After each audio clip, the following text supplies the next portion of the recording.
Quiero retomar recordándoles que venimos en la antesala de una enseñanza que Jesús le da a sus discípulos en relación a la persecución, a los tiempos difíciles que habían de afrontar por el solo hecho de creer, de tener esa fe en Jesús, y que pues vendrían esos tiempos complicados para la vida de ellos.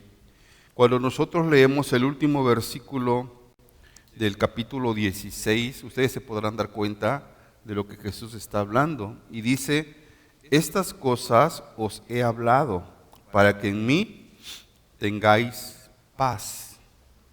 En el mundo tendréis aflicción, pero confiad, yo he vencido al mundo. Y ahí es donde Jesús habla precisamente y cierra este capítulo 6, aunque sabemos que anteriormente pues la escritura no estaba dividida en capítulos, pero bueno, los quienes hicieron esta separación lo dejan hasta ahí, hasta este capítulo 16, con este cierre diciéndole, en el mundo tendrán aflicciones, pero confiad, yo he vencido al mundo. Y esta parte es muy interesante porque cuando nosotros nos retomamos al versículo 12, al versículo 15 del capítulo 16, vamos a leerlo y vamos a empezar a ver lo que Jesús le trata de decir a los creyentes en ese tiempo, por lo cual ellos se van a enfrentar a una aflicción. Dice capítulo 16, versículo 12 al 15, aún tengo muchas cosas que deciros, pero ahora no la podéis soportar. Pero cuando venga el Espíritu de verdad, Él os guiará a toda la verdad, porque no hablará por su propia cuenta, sino que hablará todo lo que oyere y os hará saber todas las cosas que habrán de venir. Y luego dice el versículo 14, Él me glorificará porque tomará de lo mío y os lo hará saber. Todo lo que tiene el Padre es mío. Por eso dije que tomará de lo mío y os lo hará saber. El capítulo 16 tiene tres divisiones importantes, la que vimos la semana pasada, el espíritu de verdad, que es esta parte, luego viene el gozo en medio de las pruebas y finalmente vienen las virtudes del creyente. Tres partes importantes. ¿Por qué está esta parte aquí en la escritura? Porque es importante que tú y yo y que las personas del tiempo supieran realmente en qué estaban confiando. Y una de las cosas que Jesús pone como cimiento en esta parte de la posaflicción que vendría para los discípulos es precisamente la verdad de la palabra. Salomón hubiese querido vivir los tiempos que vivimos ahora nosotros. Por ejemplo, cuando tú te remontas a Eclesiastés capítulo 12, versículo 12, fíjense lo que dice Eclesiastés, muy interesante. Dice, ahora hijo mío, a más de esto, sea amonestado. No hay fin de hacer ¿qué? Muchos libros, y el mucho estudio es fatiga de la carne.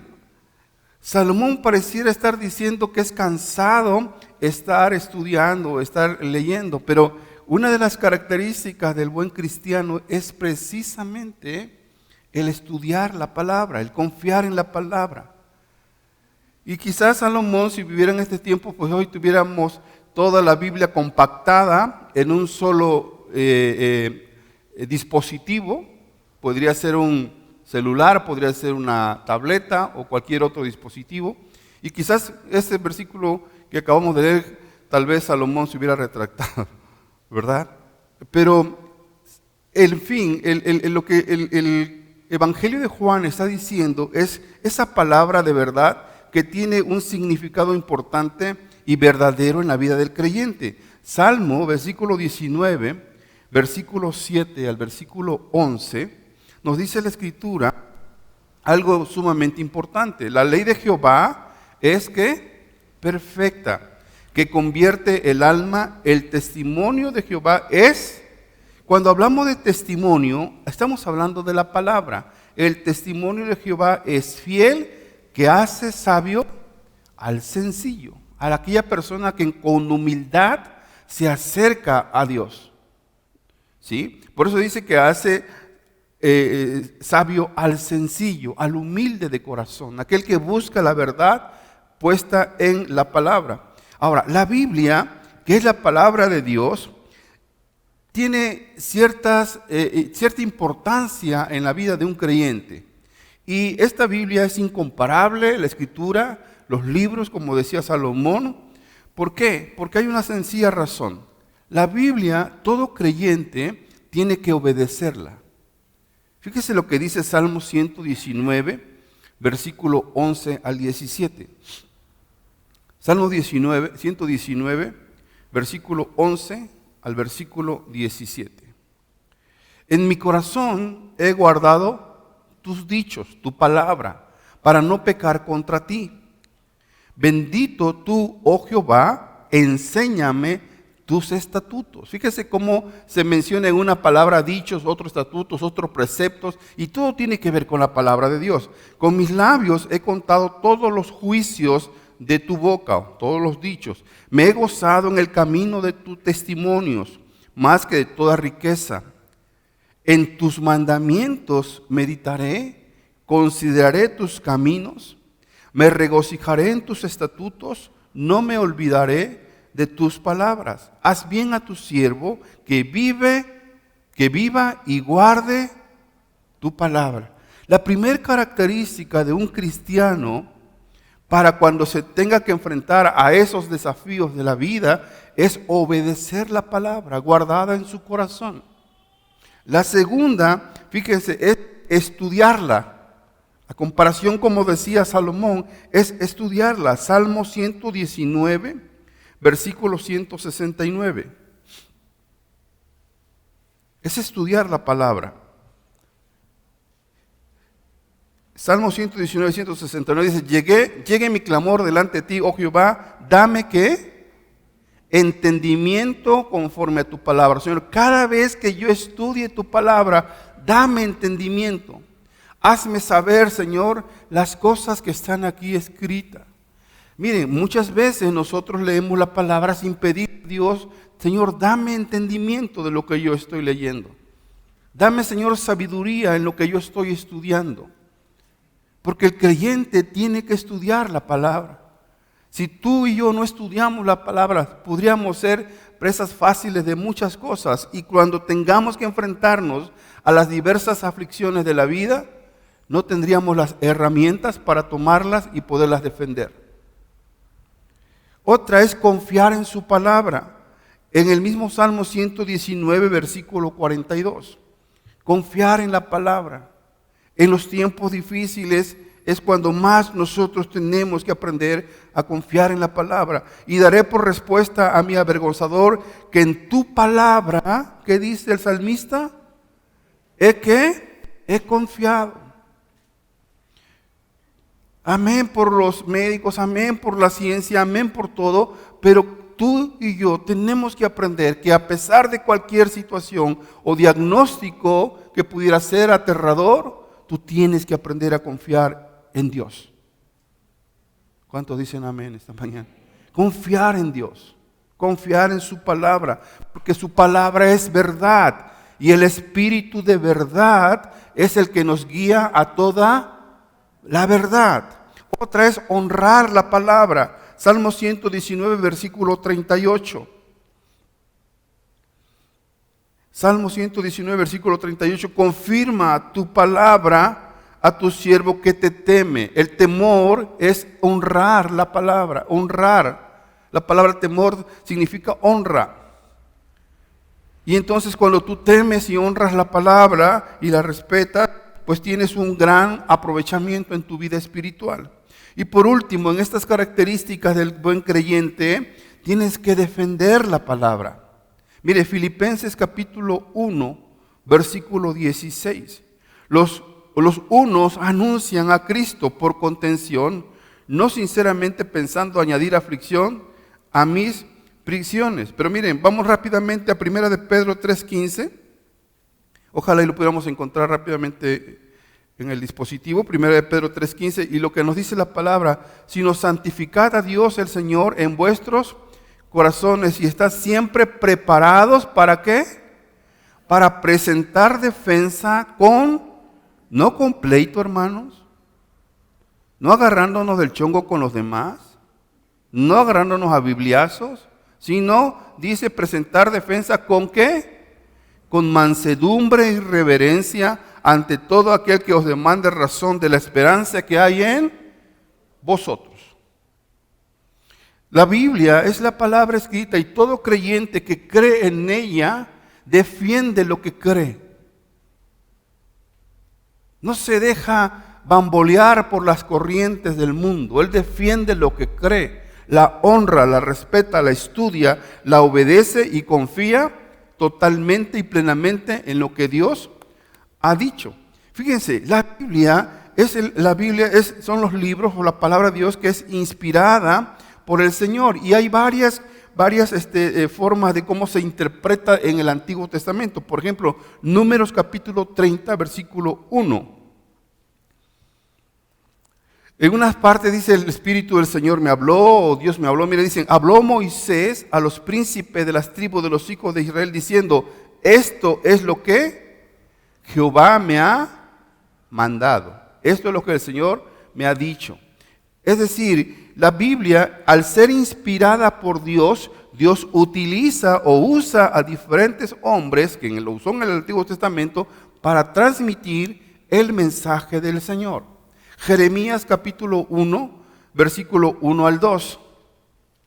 Las palabras de Jeremías, hijo de Hilcías, de los sacerdotes que estuvieron en Anatot, en tierra de... Dice: palabra de Jehová que le vino en los días de Josías, hijo de Amón, rey de Judá, en el año 13 de su reinado. Pero dice: la palabra de Jehová que le vino en los días de Josías. Es decir, Dios le habló en ese tiempo a Jeremías para darle a conocer al pueblo lo que Dios quería decirle. Ahora, nosotros hoy tenemos un libro que contiene ¿cuántos libros? A ver, el buen creyente, vamos a hacer una prueba el día de hoy. ¿Cuántos libros tiene? ¿Cuánto? Mire, la mitad de la iglesia dijo 66. ¿La otra mitad? Ajá. Hay que aprender a estudiar la Biblia y conocer la palabra en la que nosotros confiamos, en lo que nosotros creemos. Aquí están las promesas de Dios. Aquí están las promesas divinas de Dios para nuestra vida en la tierra y posteriormente con Él en el cielo. Aquí está la promesa de salvación, aquí está la promesa de cómo conducir una vida en esta tierra. Y eso es lo que nosotros tenemos que aprender. Por eso es importante que en este capítulo 16 está inserta esta palabra que dice: el Espíritu de verdad, la palabra de verdad, que todo creyente tiene que creer para poder enfrentarse a los grandes desafíos de la vida. Para poderse enfrentar cuando las pruebas lleguen en la vida. Para poderse enfrentar cuando las situaciones adversas se nos vienen encima. Mire, yo ayer, por los que no sabían y no me llevaron regalo, pues ni modo, pero yo ayer cumplí años. Gracias a Dios. No le voy a decir cuántos años porque ya el pastel ya no alcanzaría con tantas velitas ahí. Pero ayer yo hacía memoria de todo el camino por el cual hemos recorrido y cómo han habido momentos difíciles, complicados en la vida. Y cómo Dios nos ha sostenido. Yo decía ayer en mi mensaje ahí en el Face: Ebenezer, hasta aquí nos ha ayudado el Señor. Porque Dios ha sido bueno todo este tiempo. No ha sido fácil el caminar. A veces ha sido con tropiezos, a veces han sido con caídas, con raspones, con dolores, con sufrimientos, con angustias. En otras con depresión y ansiedad. Pero cuando uno se toma de la palabra, uno vive confiado en lo que Dios ha dicho, porque la palabra de Dios, todo creyente tiene que decir: es verdad.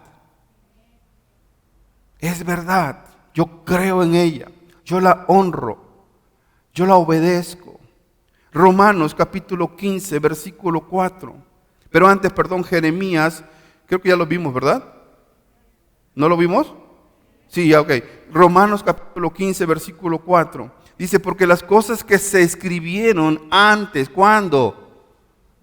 Precisamente está hablando del Antiguo Testamento, para nuestra enseñanza se escribieron, a fin de que por la paciencia y la consolación de las Escrituras, que dice, no pierda de vista esta última palabra, tengamos esperanza, porque la esperanza es una de las virtudes del creyente. De las tres, la esperanza es la última que está en la clasificación en este estudio. Que todo creyente tiene que tener en su vida la esperanza de que algo mejor vendrá. La esperanza de que algo mejor sucederá en mi vida. Hechos capítulo 1, versículo 16. Dice Hechos capítulo 1, versículo 16, varones hermanos, era necesario que se cumpliese la Escritura, en que el Espíritu Santo habló antes por boca de David acerca de Judas, que fue guía de los que aprendieron a Jesús. Note lo que está diciendo Hechos 1:16.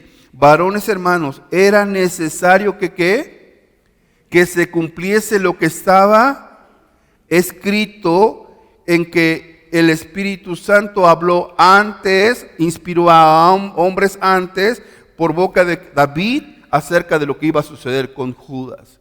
Por eso es que yo le estaba diciendo como Dios hablaba antes a Moisés, a Jeremías, a Isaías, a David, a todos aquellos hombres que Dios inspiró por medio de su Espíritu para redactar, para escribir, para que dejaran el antecedente de lo que sucedería posteriormente en la vida de varios hombres, pero también en la vida de Jesús. Cuando tú vas a Isaías, tú ves ahí en Isaías precisamente que habla de Jesús, el sufrimiento que iba a padecer. Y todos esos escritos antiguos nos remontan al Nuevo Testamento y está el debido cumplimiento de todo aquello que pasó en ese tiempo. Si yo pensara hoy y tomara el ejemplo de David, cuando venció a Goliat, se enfrentó a un gigante que venía equipado, preparado con armas, con todo aquel equipaje de guerra para enfrentarse a un jovencito.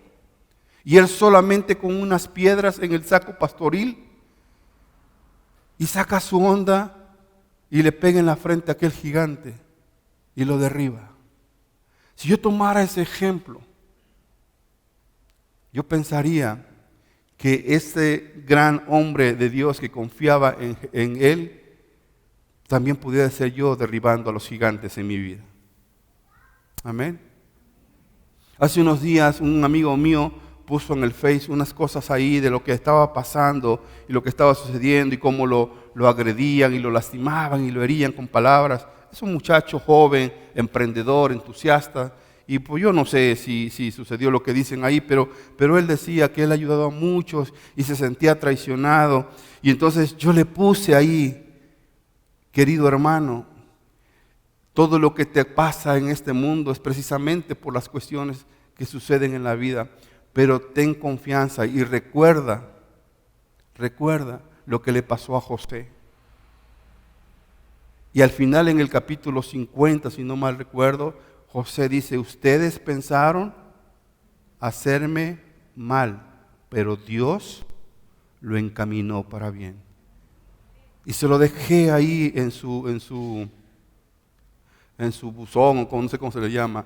Y al otro día o al tercer día me contesta, bro, qué hermosas palabras. Gracias por recordarme lo que Dios dice en su palabra. Gracias, brother, me dice. ¿Cuántas tenemos que estudiar la palabra para poder incluso animar la vida de otros y animarnos a nosotros mismos cuando tengamos que pasar por diferentes pruebas? Gálatas capítulo 3, versículo 8. Los apóstoles también no solo consideraban las escrituras del Antiguo Testamento, sino también ellos hablaban que eran inspiración de Dios esos escritos. Dice Gálatas 3:8, y la escritura, previendo que Dios había de justificar por la fe a los gentiles, dio de antemano la buena nueva a Abraham, diciendo, en ti serán benditas todas las naciones de la tierra. Y la Escritura previendo, hermanos, y la Escritura previendo que Dios había de justificar. Si me la pones por favor otra vez, dice, ya me la cambiaron. ¿Me la puedes poner por favor? Y la Escritura dice, previendo que Dios había de ¿qué? De justificar por la fe a los gentiles, dio de antemano la buena nueva a Abraham, diciendo, en ti serán benditas todas las naciones. Pero me encanta la palabra previendo que Dios había de justificar. O sea, la Escritura, repito, es la palabra de verdad que ancla la vida del creyente en lo que Dios ha dicho. Y por eso nosotros tenemos que la palabra es una inspiración divina, escrita por más de 40 autores y que son las palabras de Dios dicha en otros tiempos para nuestras vidas. Segunda de Pedro, capítulo 1, versículo 21. Porque nunca la profecía, la palabra, fue traída por voluntad humana, sino que los santos hombres de Dios, dice, hablaron siendo inspirados por el Espíritu Santo. A mí me han hecho preguntas como esta: ¿cómo es posible que tú creas en un libro que escribió una persona como tú y como yo? Y yo me remonto a 2 de Pedro, capítulo 1, versículo 21, y le digo, porque toda la Escritura fue inspirada por Dios y Dios inspiró a hombres para que dejaran testimonio de lo que Dios quería hablar. Pero te vas a encontrar con eso, por eso dice estudiar para defender la palabra que tú has creído. 2 de Samuel, capítulo 23, versículo 2. Ahora, ¿por qué es necesario que esto lo esté yo diciendo? Ahorita le voy a explicar. 2 de Samuel, capítulo 23, versículo 2. El Espíritu de Jehová ha hablado por mí y su palabra ha estado en mi lengua. Note lo que está diciendo. El Espíritu de Jehová ha hablado por mí. Ciertos hombres hablaron inspirados por Dios y este es un testimonio de la palabra de lo que dice el segundo libro de Samuel, que el Espíritu de Jehová ha hablado por medio de él. Nehemías capítulo 9, versículo 30.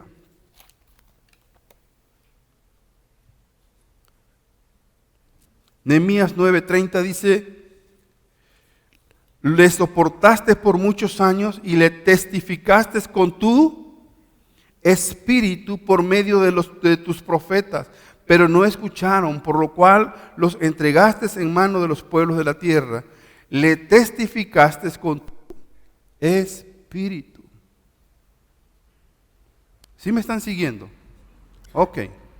Cuando nos vamos al Nuevo Testamento, nos encontramos lo que todo mundo conoce quizás ya. Segunda carta a Timoteo, capítulo 3, versículo 16 al 17. Cuando dice, toda la Escritura es inspirada por Dios y es útil para enseñar, para redarguir, para corregir, para instruir en justicia, a fin de que el hombre de Dios sea perfecto, enteramente preparado para toda buena obra.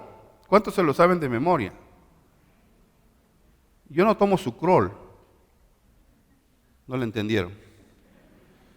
¿Cuántos se lo saben de memoria? Mire, ya ve. Porque a veces somos bamboleados en la vida por las circunstancias, porque no nos aprendemos la palabra. Toda la Escritura es inspirada y es útil para enseñar, para redarguir, para corregir, para instruir en justicia, a fin de que el hombre de Dios sea preparado, sea perfecto, enteramente preparado para toda buena obra.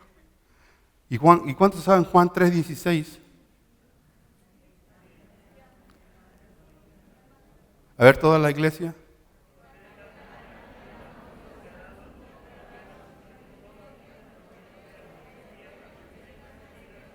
Ay, qué bonito.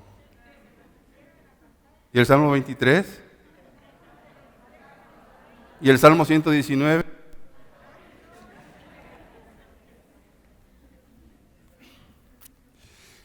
Toda la Escritura es inspirada por Dios.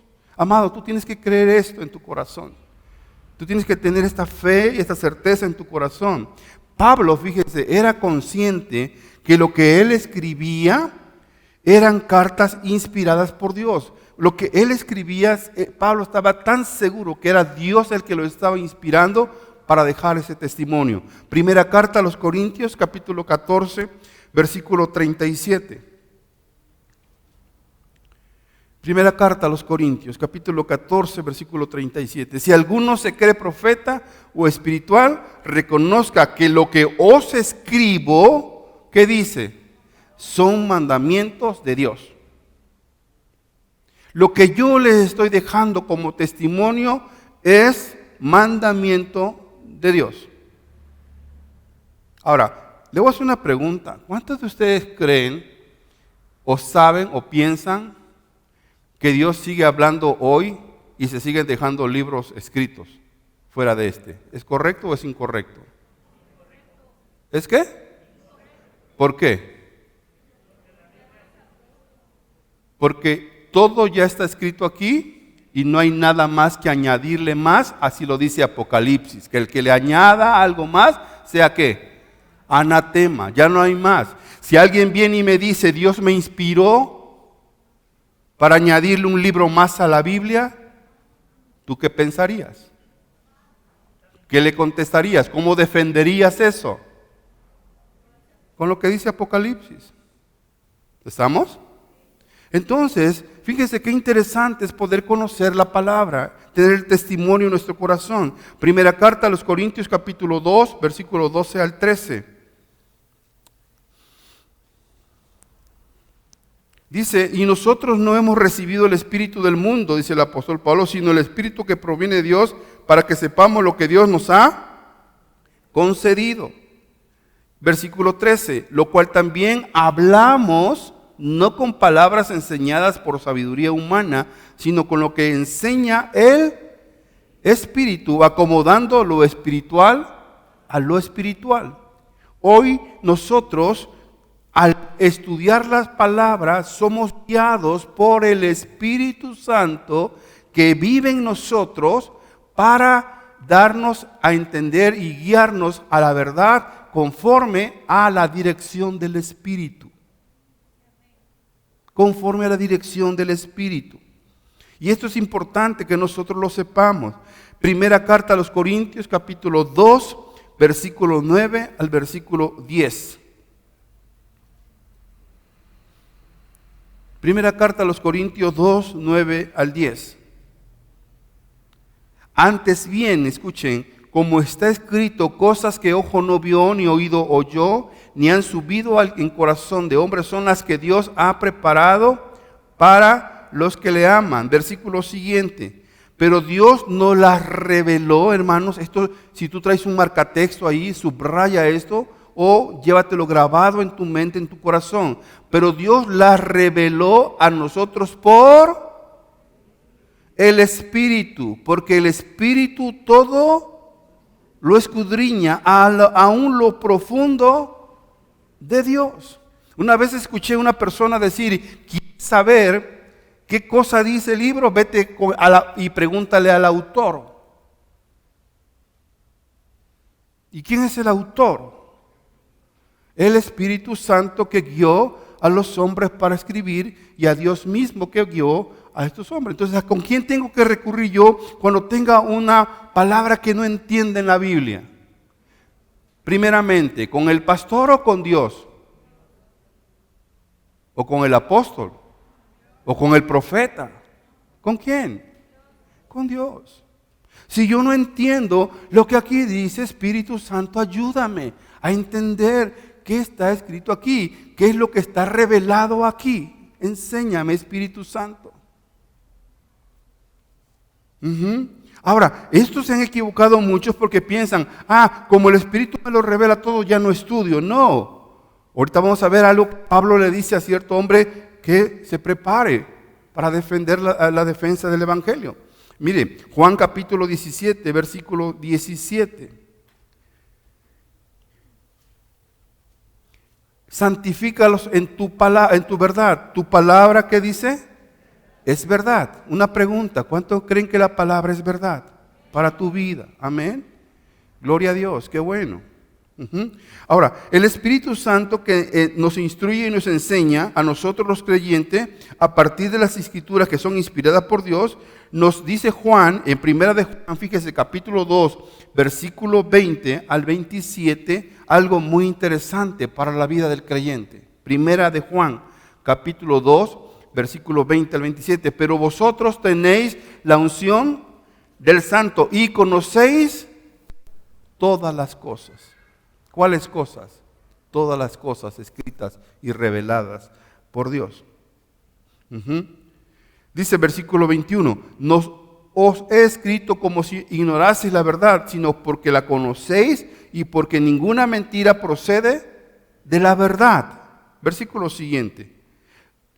¿Quién es el mentiroso sino el que niega que Jesús es el Cristo? Este es el anticristo, el que niega al Padre y al Hijo.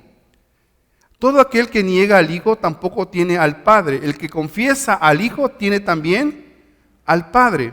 Versículo siguiente. Lo que habéis oído desde el principio permanezca en vosotros. Si lo habéis oído desde el principio, permanece en vosotros. También vosotros permaneceréis en el Hijo y en el Padre. Y esta es la promesa que Él nos hizo, la vida eterna. Os he escrito esto sobre los que os engañan. Pero la unción que vosotros recibisteis de Él permanece en vosotros y no tenéis necesidad de que nadie os enseñe. Así como la unción misma os enseña todas las cosas y es verdadera y no es mentira, según ella os ha enseñado, permaneced en Él. Por eso Juan capítulo 14 dice, si ustedes permanecen en mí, yo permaneceré en ustedes. Y si ustedes no permanecen en mí, ustedes no pueden dar frutos en su vida. Ahora, esta parte es muy interesante, porque si bien es cierto, el Espíritu Santo nos revela todo lo que está escrito en la palabra de Dios y escudriña en lo profundo de Dios y nos los hace saber, nosotros no podemos quedarnos con esto, sino tenemos que estudiar las Escrituras. Miren lo que dice 2 Timoteo, capítulo 2, versículo 15. Segunda carta a Timoteo, capítulo 2, versículo 15. Procura con diligencia presentarte a Dios aprobado, como obrero que no tiene de qué avergonzarse, que usa bien la palabra. Si la va a usar bien es porque la estudió bien. Y los errores que se cometen en ciertas enseñanzas es precisamente por la falta de ese estudio profundo, exegético de la Biblia. Cuando no entramos a estudiar en base a las herramientas que tenemos, como es la hermenéutica, la exégesis, ¿verdad? Para interpretar el contexto bíblico, pues nosotros no podemos estar entonces preparados para enseñar una palabra. No es yo la agarré y la entendí así. Y esto es lo que dice. Hay una parte que no recuerdo muy bien, pero son tres pasajes en diferentes libros donde dice lo que tú vas a hacer, hazlo pronto, pero se me olvidó y no me acuerdo ahorita, pero déjeme ver si me acuerdo al ratito.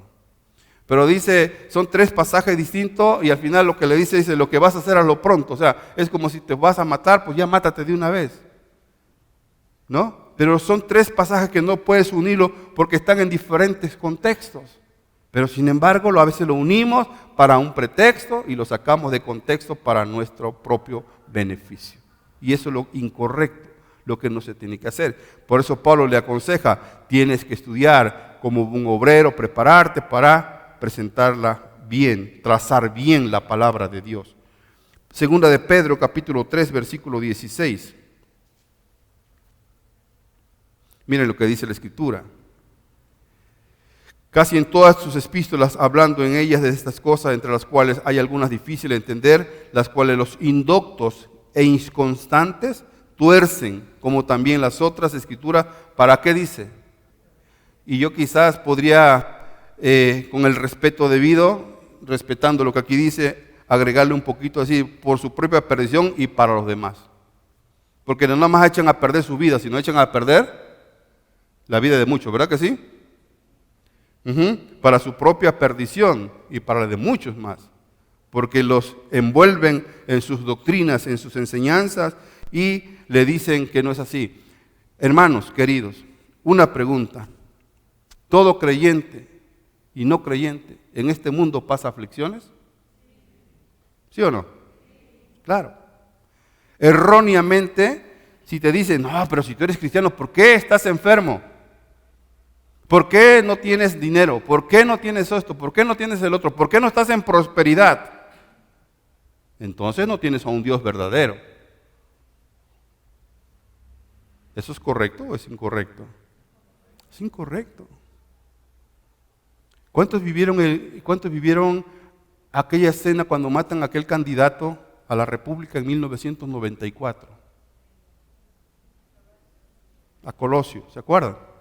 Cómo se vino la economía para abajo. Y muchos perdimos muchas cosas. Yo en ese tiempo acababa de vender una casa en Coatzacoalcos y el dinerito lo había invertido en una cuenta del banco, en un fondo de riesgo. Yo, banquero, conociendo de fondos, lo invierto.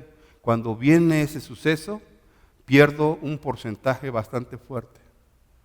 Y tuve que sacar la inversión antes de que perdiera yo todo. Hay crisis en la vida, hay situaciones en la vida que nos enfrentamos, como estas. Un terremoto, un siniestro que pasa. Y perdemos a veces cosas. Y por eso estamos mal. No, son las aflicciones de la vida. Pero ante todo eso tenemos que aprender a confiar en Dios. Me acuerdo aquel hombre que era el del inventor de la bombilla, que tantos intentos, hasta que un día hace un intento, explota y se quema su casa. Y mandan a buscar a la señora porque su casa estaba quemando y le dicen, tu casa se está quemando. Cuando ella llega y le dice, oye, ¿cómo es posible? Dice, mujer, disfruta este momento porque nunca más lo vas a volver a vivir. Y a veces nos asustamos porque perdemos algo. Tenemos que aprender a disfrutar a veces, aún en los momentos difíciles, tener sumo gozo, como decía el apóstol Pablo. Regocíjense en el Señor, regocíjense en el Señor y regocíjense en el Señor. Porque Dios es fiel, Dios es bueno. Amén. Segunda de Pedro, capítulo 3, versículo 16. Y por último terminamos esta parte con Gálatas 5, 16 al 18. Segunda de Pedro 3, 16. ¿Cómo vamos de tiempo? Porque ya no sé, chécame el tiempo. Casi en todas tus epístolas hablando en ellas de estas cosas, entre las cuales hay algunas difíciles de entender. Ok, ya la habíamos leído, ¿verdad? Y los circunstancias tuercen. Gálatas 5, 16, 18. Y voy a terminar leyendo esta primera parte, la que ya leímos según Timoteo 3, 16, 17. Gálatas 5, 16 dice, digo pues, andad en el Espíritu y no satisfagáis los deseos de la carne. Termino diciendo y leyendo según Timoteo 3, 16, esta parte nada más. Esa es esta parte nada más, todavía no he terminado la enseñanza. Es la parte de los versículos que leímos en Juan. ¿Estamos bien? Ok, me voy rápido en la otra parte. Según Timoteo 3, 16, 17.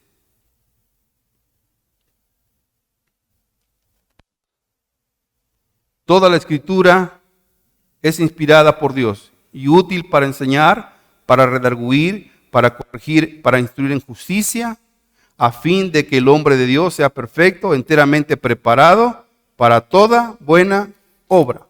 ¿Qué le está diciendo la palabra de Dios en Juan 16, versículo 12 al versículo 15? Ustedes pasarán por pruebas, pero tengan confianza que la palabra de Dios es verdad y lo que yo les he dicho es verdad. Porque si ustedes no creen en lo que yo les he dicho, en el testimonio de la Escritura, en lo que está escrito anteriormente y lo que se está dejando plasmado hoy, ustedes fracasarán en su intento por querer sobrevivir en los tiempos de aflicción. Eso es lo que está diciendo Juan, capítulo 16, versículo del 12 al versículo 15. Y una vez que Jesús asienta a sus discípulos en la palabra de verdad, en lo que él tiene que creer, entonces le dice, versículo 16, todavía un poco y no me veréis, y de nuevo un poco y me veréis porque yo voy al Padre. Entonces se dijeron algunos de sus discípulos unos a otros, ¿qué es esto que nos dice? Todavía un poco y no me veréis, y de nuevo un poco y me veréis, y porque yo voy al Padre. Decían pues, ¿qué quiere decir con todavía un poco? No entendemos lo que habla. Jesús conoció que querían preguntarle y les dijo, ¿preguntáis entre vosotros acerca de esto que dije? Todavía un poco y no me veréis, y de nuevo un poco y me veréis. De cierto os digo que no vosotros lloraréis y lamentaréis y el mundo se alegrará, pero aunque vosotros estéis tristes, vuestra tristeza se convertirá en gozo. ¿Cuántos pueden gritar de alegría por esta palabra? Porque vuestra tristeza se convertirá en... ¿Saben cuál era el problema por el cual ellos no estaban contentos? Porque no estaban entendiendo. Por más alegorías que Jesús les hablaba, aquí nos bastaría para meternos otra vez al tema de las alegorías, nunca entendían qué quiso decir. Cuando dijo, y ya no me veréis más, ¿de en qué estaba pensando? Ellos no entendían. Amados hermanos, cuando uno no entiende la palabra, hay sufrimiento en nuestros corazones. Cuando uno no entiende la promesa de Dios, no sabemos a qué nos enfrentamos a la vida siguiente. Cuando nosotros desconocemos la profundidad de la palabra de Dios, no hay alegría, no hay paz en nuestro corazón. Por eso muchos se desesperan, declinan. Y muchos en su desesperación cometen ciertos errores o situaciones en su vida porque no entienden la palabra. Es como aquel hombre que le dijeron, espérate, le dijo Samuel, yo voy a llegar para que hagamos el holocausto, y él se desespera. Y luego más adelante ustedes ven que va y consulta con personajes que no tenía que consultar. ¿Por qué? Por eso. Yo espero que ningún creyente aquí esté yendo a consultar a Madame Sassoon. En lugar de ir a buscar en la palabra la respuesta de Dios para tu vida. Y cuando no entendemos lo que Dios nos está diciendo, di conmigo, vivimos en aflicción. No hay gozo. Y Jesús le está diciendo, de cierto os digo, que vosotros lloraréis y lamentaréis, y el mundo se alegrará, pero aunque vosotros estéis tristes, vuestra tristeza se convertirá en gozo. Le está diciendo el Señor Jesús, ustedes ahorita están tristes porque no entienden lo que yo les estoy diciendo, pero el día que ustedes vean el cumplimiento de las Escrituras, su corazón se alegrará. Ellos no entendían. Y así nos pasa a muchos. No entendemos, no hay gozo en nuestro corazón, no hay una felicidad de vida en la vida, porque siempre vivimos con el, ¿qué va a pasar mañana? ¿Qué sucederá mañana? ¿Tendré dinero? ¿No tendré dinero? ¿Tendré para comer? ¿No tendré para comer? Se viene una inflación, se viene el desplome económico, mi negocio prosperará, irá bien, no irá bien. ¿Y qué dice la palabra de Dios? Oh, mira los pajarillos. No hacen nada y mira, Dios les da de comer. ¿No haría Dios contigo igual? ¿O mucho mejor que tú eres su hijo? ¿Estás aquí? ¿No hay esa palabra que dice, mi Dios pues suplirá todo lo que os falta conforme a sus riquezas en gloria en Cristo Jesús? Mi Dios es el Dios que todo lo puede, para Él no hay nada imposible. Que en los momentos más difíciles de mi vida yo clamo a Él y Él me escucha.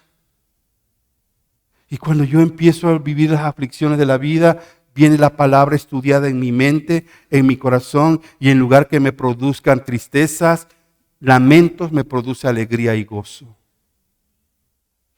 Porque Él es el que me inspira para vivir una vida distinta y diferente. Yo le platicaba ayer, creo que era a una persona, y perdón que tome esto como ejemplo, pero cuando a mí me dijeron, ella va a morir, despídanse, casi váyanla y entréguenla ya. Y yo le contesté al doctor, Dios es el que tiene la última palabra. Y si Dios quiere, así será. Y si Dios no quiere, no sucederá. Y allá anda, mire, todavía dando lata por allá.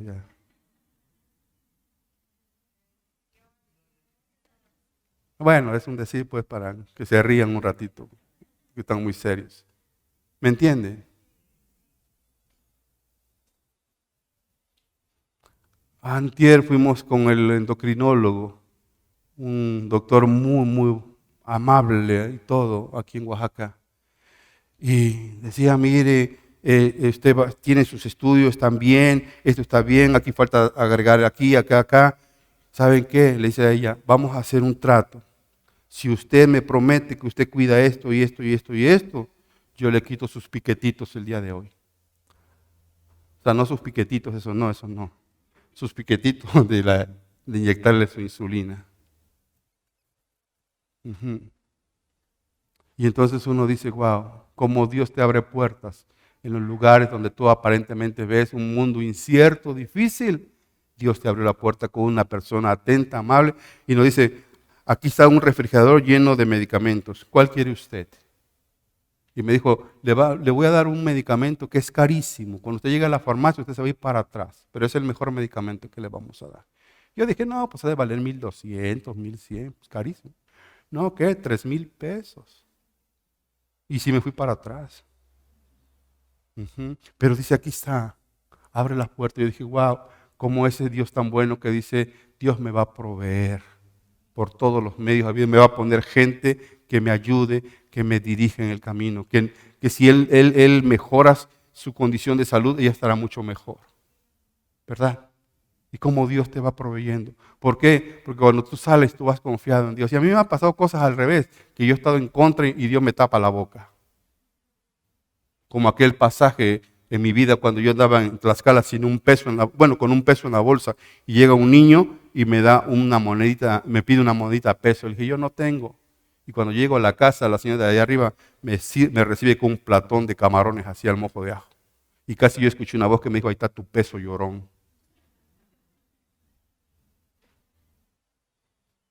¿Sí? Y yo no sé por qué me salí así, pero bueno. Esa es la parte. Y luego dice, la mujer cuando da luz tiene dolor porque ha llegado su hora, pero después de que ha dado a luz un niño ya no se acuerda de la angustia por el gozo de que haya nacido un hombre en el mundo. También vosotros ahora tenéis tristeza, pero os volveré a ver y se gozará vuestro corazón y nadie os quitará vuestro gozo. En aquel día no me preguntaréis nada. De cierto os digo que todo cuanto pides al Padre en mi nombre os lo dará. Hasta ahora nada habéis pedido en mi nombre, pedid y recibiréis, para que vuestro gozo sea cumplido. Algún día le podré predicar de estos 2 versículos porque ahorita el tiempo ya no me da, pero quisiera ir terminando la parte que es de las virtudes del creyente. Después de esto, del gozo, viene la parte importante del mensaje de esta tarde, de esta mañana. Dice versículo siguiente, en aquel día pediréis en mi nombre y no os digo que yo rogaré al Padre por vosotros, pues el Padre mismo os ama. Primera virtud de un creyente cuando esté pasando por las diversas pruebas, tiene que saber que Dios te ama. Voltea con tu vecino y dile, Dios te ama. Dios te ama. Lo primero que tú y yo debemos saber es, Dios me ama. Cuando yo estoy pasando por diversos momentos en la vida, mi mente y mi corazón tiene que regresar y decir, hay un Dios que me ama con un amor eterno.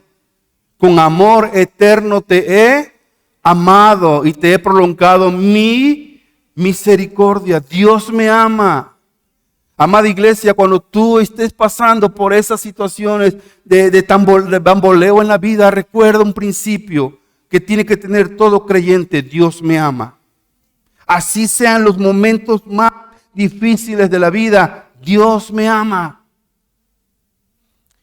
Y Juan 3:36 te lo dice así, Juan 3:16 y Juan 14:21 dice que Dios te ama. El Señor te ama tanto que dio a su Hijo unigénito para que tú y yo tengamos vida y vida eterna.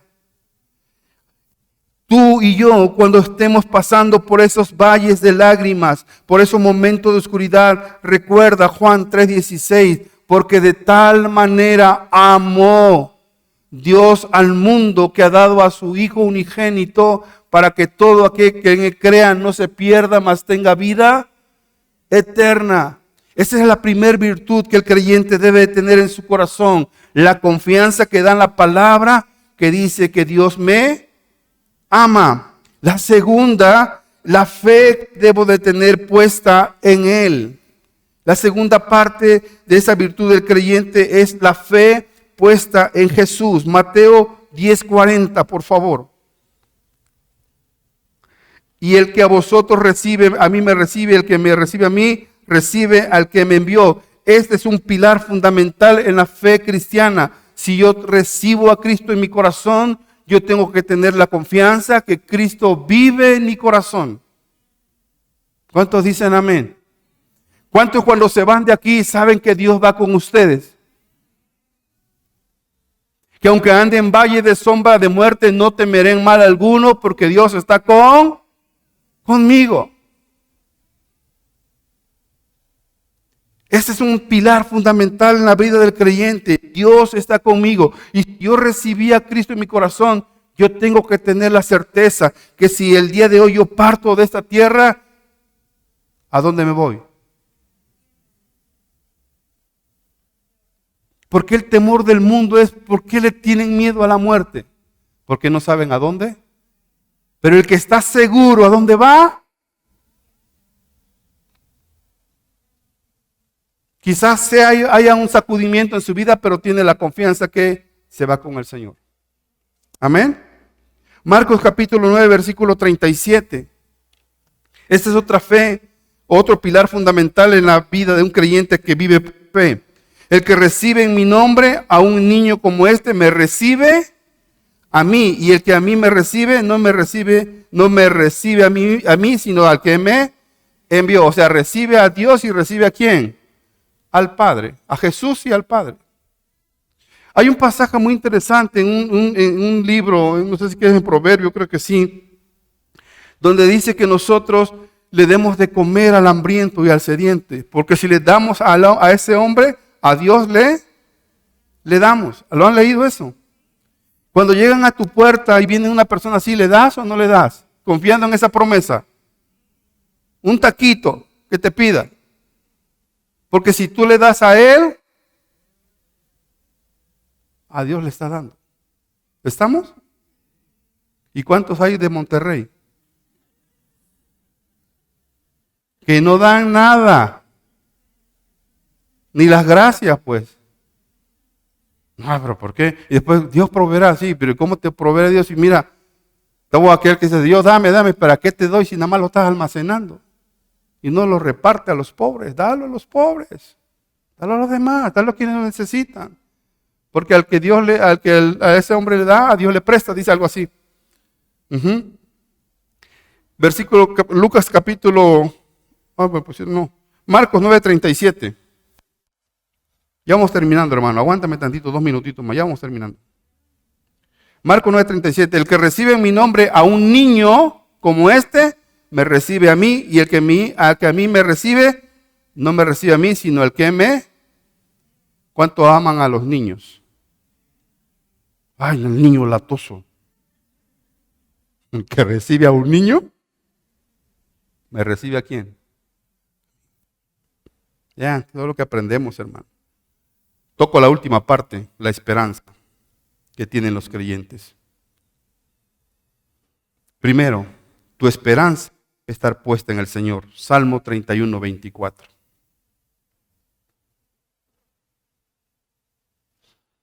Y quienes viven pensando en esta promesa, disfrutan la paz con el Señor. Salmo 31:24. Esforzaos todos vosotros los que esperáis en Jehová y tome aliento vuestro corazón. ¿Habla de qué? De esperanza. Salmo 119:49.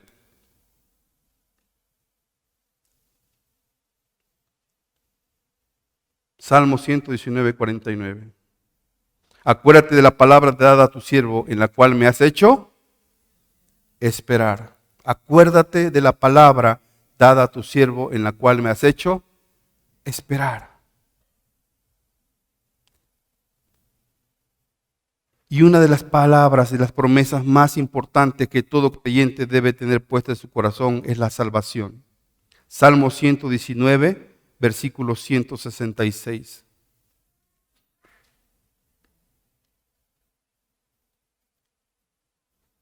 Salmo 119, 106. Tu salvación he esperado, oh Jehová, y tus mandamientos he puesto por obra.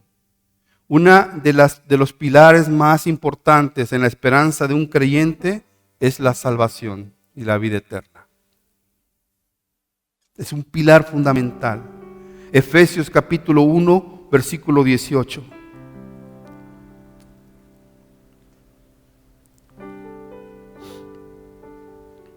Efesios 1, 18. Alumbrando los ojos de vuestro entendimiento para que sepáis cuál es la esperanza a que Él os ha llamado y cuál es la riqueza de la gloria de su herencia en los santos.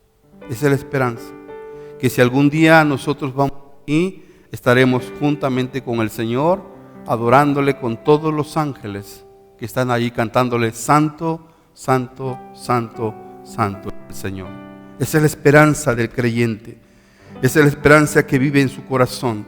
Tito capítulo 1, versículo 2.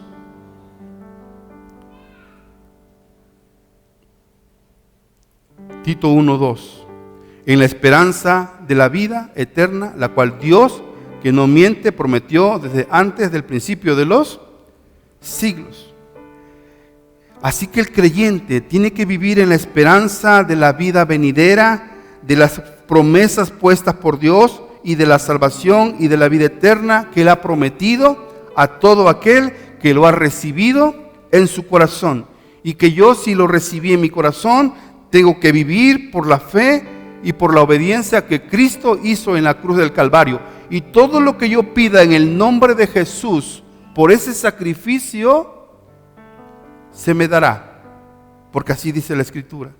Y no es porque sea un nombre mágico, no, sino simple y llanamente porque Él pagó por mí en la cruz del Calvario.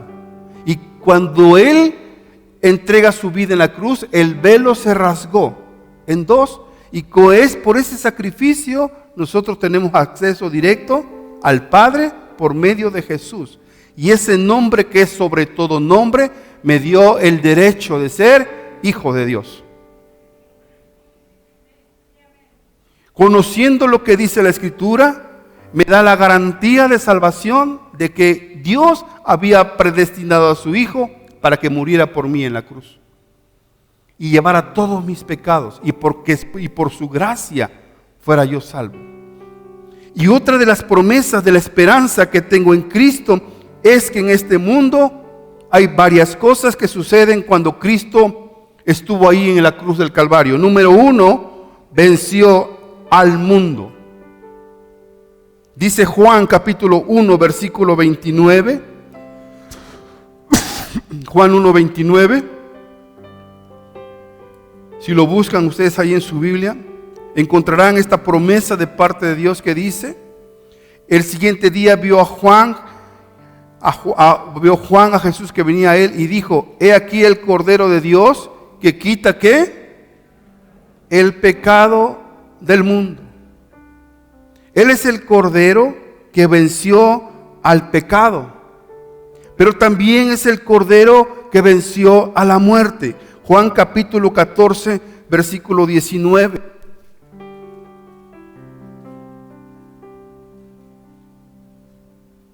Juan capítulo 14, versículo 19. Todavía un poco y el mundo no me verá más, pero vosotros me veréis, porque yo vivo. Vosotros también, ¿qué?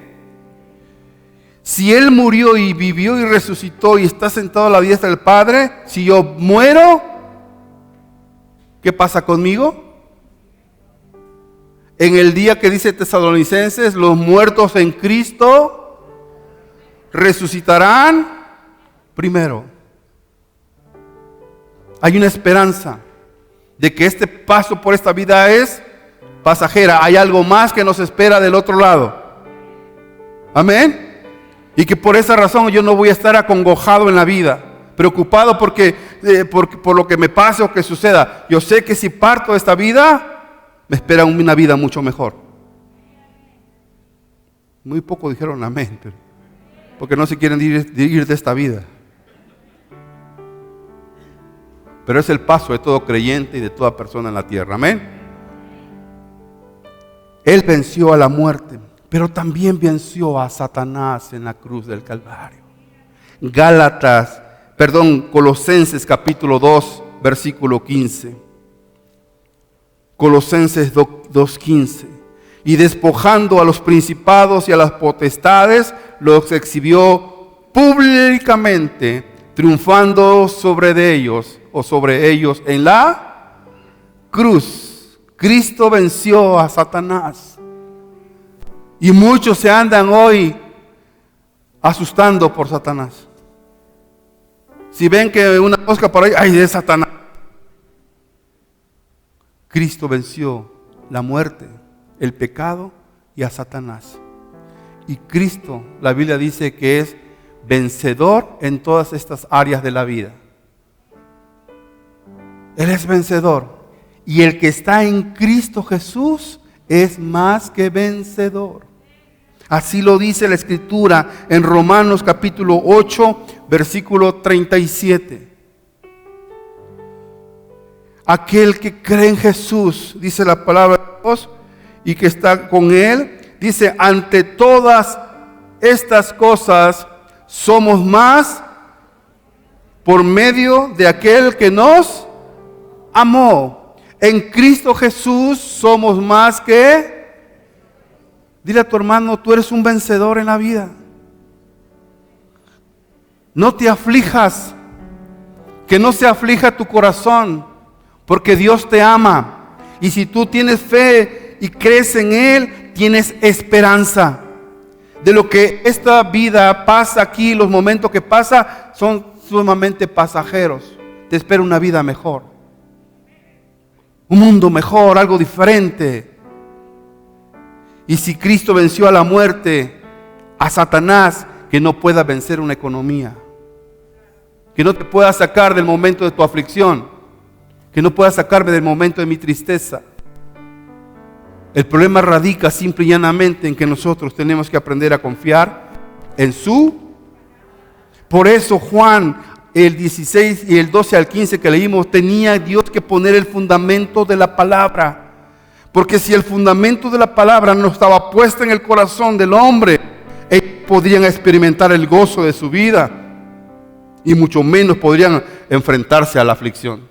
Y en la aflicción tenía Juan que decirle, hay 3 virtudes que tienes como creyente: el amor que Dios tiene para contigo, la fe que tú has puesto en Él y la esperanza de una vida mejor, porque Cristo venció en la cruz a la muerte, a Satanás, al pecado, y tú eres más que vencedor en Cristo Jesús. Y todo lo que te pasa en esta vida resulta ser, como dice Romanos 8:28, que los que aman a Dios, dile a tu vecino, todas las cosas te ayudan para bien.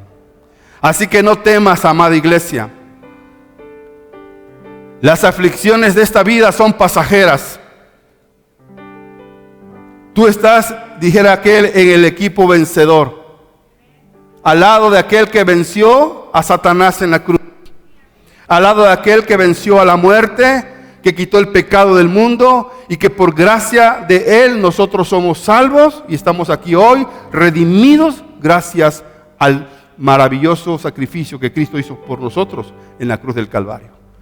Y así que todas las aflicciones de esta vida, todo contribuye para bien a los que aman a Dios. Gracias a Dios. Podrás ponerte de pie, hermano. Ahora entenderás por qué los discípulos andaban tristes. Yo espero que esta mañana nadie salga triste de aquí, que salga confiado en lo que la palabra de Dios dice para su vida. Y si Dios venció, tú eres un más que vencedor en Cristo Jesús. Amén. Así que levanta tus manos ahí, amada hermana, y dile: gracias, Señor, perdóname, porque en los tiempos de mi aflicción, en tiempos de mi angustia, me he sentido triste, desamparado, desanimado. Señor, perdóname, porque en esos momentos complicados en mi vida, por un desconocimiento de tu palabra, he errado y me he entristecido en el corazón.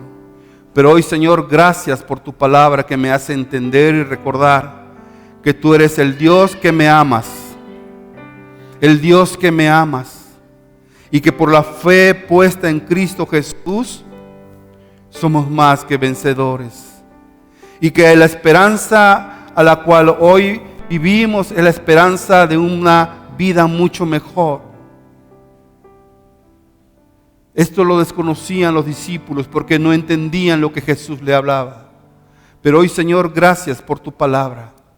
Gracias, Espíritu Santo, por abrir mi entendimiento esta mañana y por hacerme entender cuán amor y con cuánto amor me ama el Padre. Gracias porque hoy puedo decir: Abba Padre, Abba Padre. Y hoy me acerco a ti, Señor, con toda confianza. Después de que el velo fue rasgado, hoy tengo acceso directo al Padre por medio de Jesús. Y hoy vengo a ti, Señor, con mi corazón a decirte: aquí está mi vida, Dios. Aquí está mi corazón. Y si aquí esta mañana hay una persona que no tiene a Cristo en su vida, ábrele tu corazón a Jesús. Y dile: Jesús, ven a mi vida hoy. Ven a mi corazón hoy. Yo te recibo en mi corazón como mi Señor y Salvador. Quita todo pecado de mi vida. Lávame de mi maldad. Me arrepiento de mi pecado.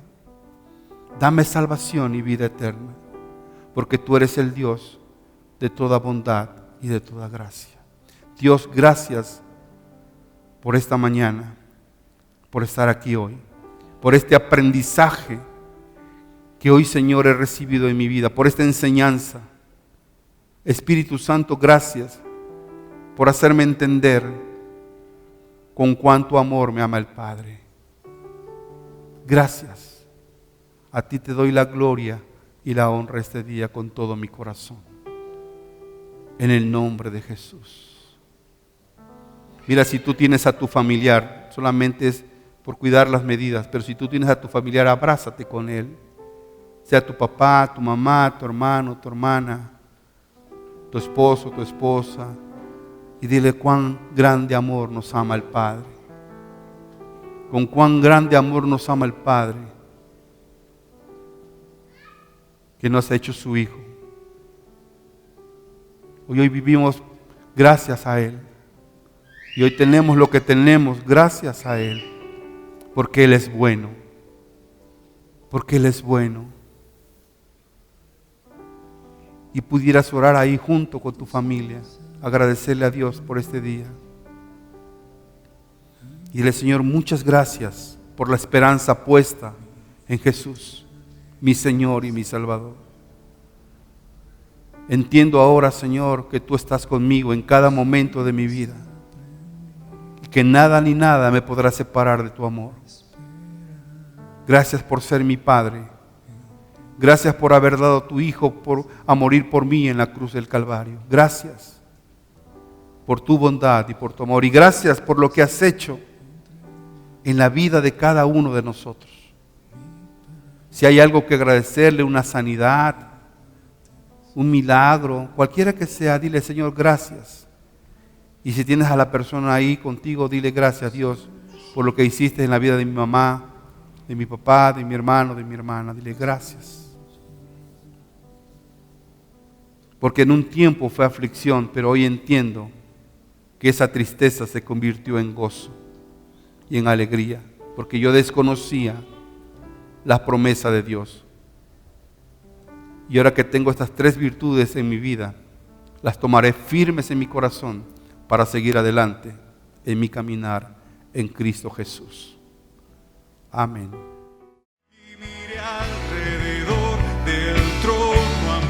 Hoy escuchaste un mensaje de amor. Deseamos ser de bendición a tu vida. Si deseas más información o asistir a nuestras reuniones de manera presencial, contáctanos en www.casadoracionoaxaca.com, en YouTube, Facebook o Instagram, @Casa de Oración Oaxaca, o envía un mensaje de WhatsApp al 951-651-7762. Recuerda, Dios tiene el control de todo. Cree y pon tu confianza en Él. Gracias por tu atención. Que Dios te bendiga.